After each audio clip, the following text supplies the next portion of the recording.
Benjamin Netanyahu ने अपनी सेना को दक्षिणी लेबनान में और आगे बढ़ने का सीधा आदेश दे दिया है और साफ अल्फाजों में बोल दिया है कि अब इजराइल उत्तर में हालात को पूरी तरह बदलना चाहता है, यानी लेबनान के उत्तर में।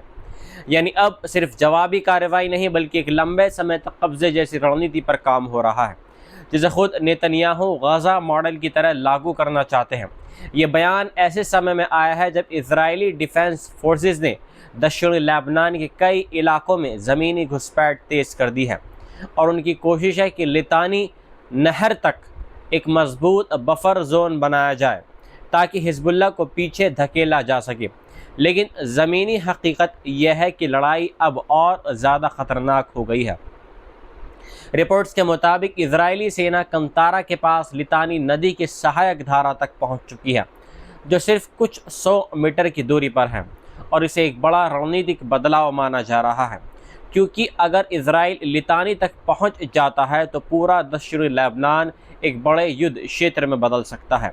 दूसरी तरफ हिजबुल्लाह भी पीछे हटने के मूड में नहीं है और उसने साफ संकेत दे दिए हैं कि अब बड़ी टक्कर होगी। इस पूरे संघर्ष की जड़ उस बड़े क्षेत्रीय युद्ध में है जो ईरान और इजराइल के बीच चल रहा है और जिसकी चिंगारी अब भड़कती जा रही है। जब ईरान के पूर्व सर्वोच्च नेता अयतुल्लाह अली ख़ामेनी के हत्या के बाद पूरे इलाके में जवाबी हमले शुरू हो गए। अब इस जंग का असर लेबनान तक फैल चुका है। अगर इंसानी नुकसान की बात करें तो हालात बेहद दर्दनाक हैं। लेबनान की हेल्थ मिनिस्ट्री के अनुसार 2 मार्च से अब तक कम से कम 1200 के आसपास लोग मारे जा चुके हैं, जिनमें 120 बच्चे शामिल हैं और 3500 के आसपास लोग घायल हैं। और सिर्फ 2 दिनों में 49 लोगों की मौत हुई है, जिनमें 10 राहत कर्मी और 3 पत्रकार भी शामिल हैं। संयुक्त राष्ट्र के अनुसार 12 लाख से ज़्यादा लोग अपने घर छोड़ने पर मजबूर हो चुके हैं, यानी ये अब एक मानवीय संकट बन चुका है। इसी बीच पत्रकारों पर हमले ने अंतर्राष्ट्रीय स्तर पर गुस्सा और ज़्यादा बढ़ा दिया है। जज़ीन इलाके में एक हमले में 3 पत्रकार मारे गए हैं, जिनमें अली शुएब, फातिमा फतोनी और मोहम्मद फतोनी शामिल थे। इजराइल ने दावा किया है कि उनमें से एक हिजबुल्लाह से जुड़ा हुआ था, लेकिन बाकी पर कोई साफ जवाब नहीं दिया गया है। इस पर फ्रांस के विदेश मंत्री जाइन न्योल बरोत ने कड़ी प्रतिक्रिया देते हुए कहा है कि युद्ध क्षेत्र में पत्रकारों को निशाना बनाना अंतर्राष्ट्रीय कानून का एक खुला उल्लंघन हो सकता है।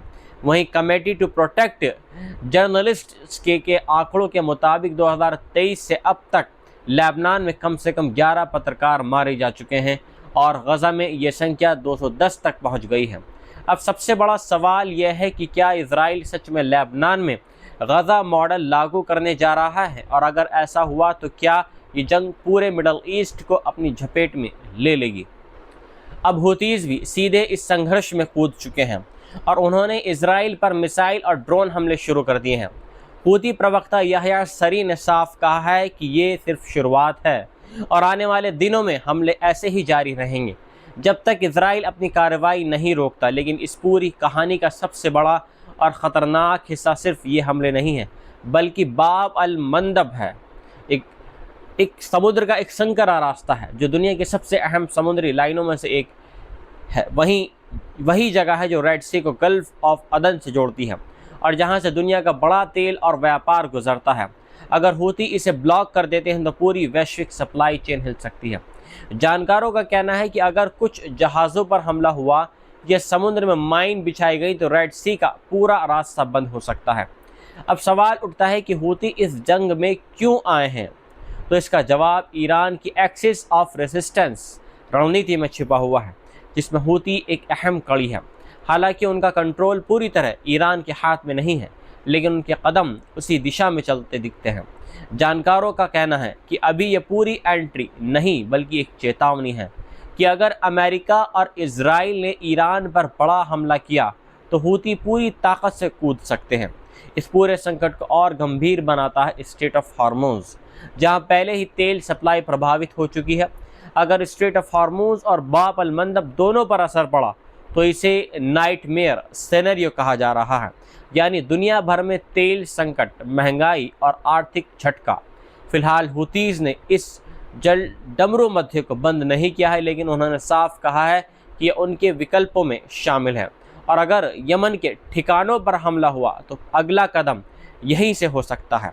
यानी अब ये जंग ज़मीन और आसमान से निकलकर समुद्र के सबसे अहम रास्तों तक पहुंच चुकी है और पूरी दुनिया की नज़र अब इसी पर टिकी हुई है कि अगला कदम क्या होगा। यूनाइटेड स्टेट्स और इजराइल ने 28 फरवरी को ईरान पर हमला शुरू किया तो तेहरान ने तुरंत इसका जवाब दिया और सिर्फ इजराइल पर ही नहीं बल्कि खाड़ी देशों में मौजूद अमेरिकी ठिकानों को भी निशाना बनाना शुरू कर दिया। यानी जंग अब सीधे दुनिया के सबसे अहम तेल उत्पादक इलाकों में फैल चुकी है।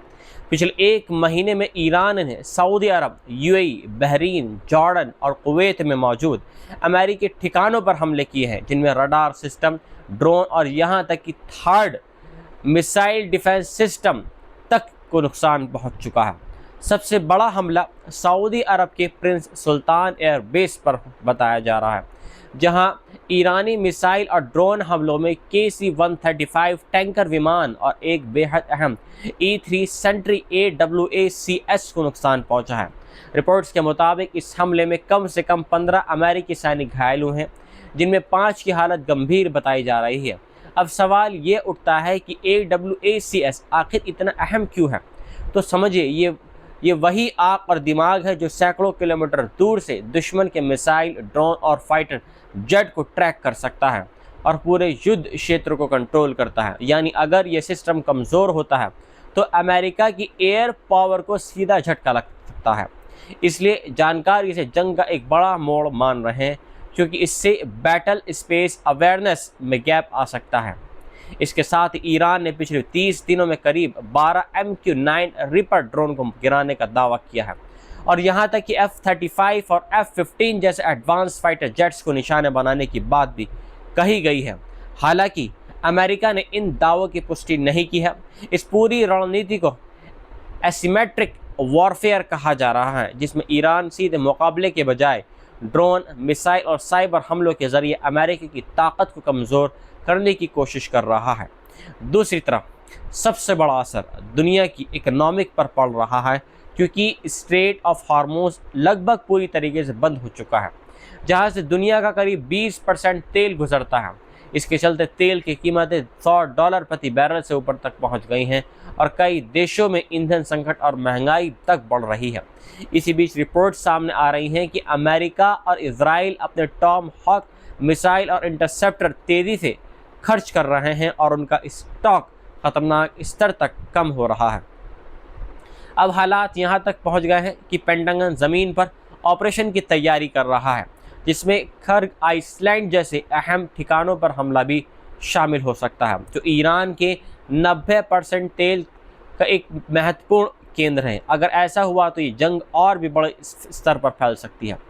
अब तक इस जंग में कम से कम 13 अमेरिकी सैनिक मारे जा चुके हैं और करीब 200 लोग इसमें घायल बताए जा रहे हैं, जबकि ईरान में 1900 से ज़्यादा लोगों की मौत और 18,000 से ज़्यादा लोग इसमें घायल बताए जा रहे हैं। अब सबसे बड़ा सवाल यही कि क्या ये टकराव यहीं रुकेगा या फिर आने वाले दिनों में पूरी दुनिया एक बड़े युद्ध और गहरे आर्थिक संकट का सामना करने वाली है। पेंटागन ने ईरान के अंदर ग्राउंड ऑपरेशन के विकल्प तैयार कर लिए हैं और हज़ारों अमेरिकी सैनिक और मरीन पहले ही इलाके में पहुंच चुके हैं, यानी मिडल ईस्ट पहुंच चुके हैं। रिपोर्ट्स के मुताबिक ये कोई फुल स्केल इन्वेजन नहीं होगा, बल्कि स्पेशल फोर्सेस और इन्फेंट्री के जरिए टारगेटेड रेड्स हो सकते हैं, जिनका मकसद अहम ठिकानों को कब्जे में लेना या तबाह करना है। इस पूरे प्लान में सबसे बड़ा टारगेट खर्ग आइसलैंड माना जा रहा है, जहां से ईरान का लगभग 90% तेल निर्यात होता है और अगर इस पर कब्जा हो गया तो तेहरान की अर्थव्यवस्था पूरी तरीके से हिल जाएगी।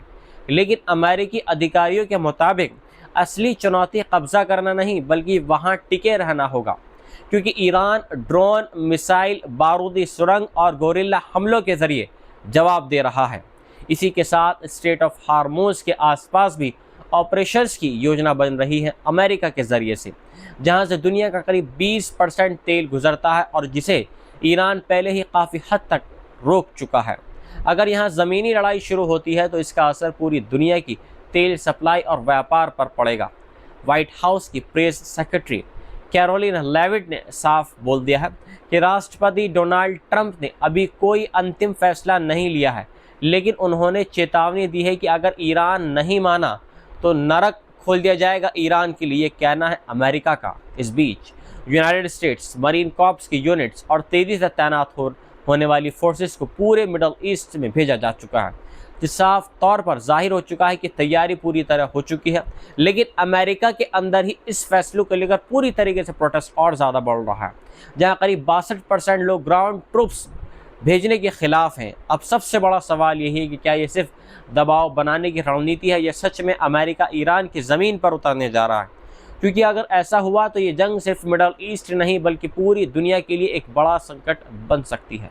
मिडल ईस्ट की जंग अब सिर्फ लड़ाई तक सीमित नहीं रही है बल्कि कूटनीतिक मोर्चों पर भी हलचल तेज़ हो गई है, क्योंकि इशाक दार और फैसल बिन फरहान यानी सऊदी के फॉरेन मिनिस्टर और पाकिस्तान के फॉरेन मिनिस्टर के बीच एक अहम बातचीत हुई है, जिसमें दोनों नेताओं ने क्षेत्र में बढ़ते तनाव और अंतर्राष्ट्रीय हालात पर चर्चा की है और साफ बोल दिया है कि इस संकट का हल सिर्फ बातचीत, कूटनीति और सामूहिक प्रयासों से ही निकल सकता है।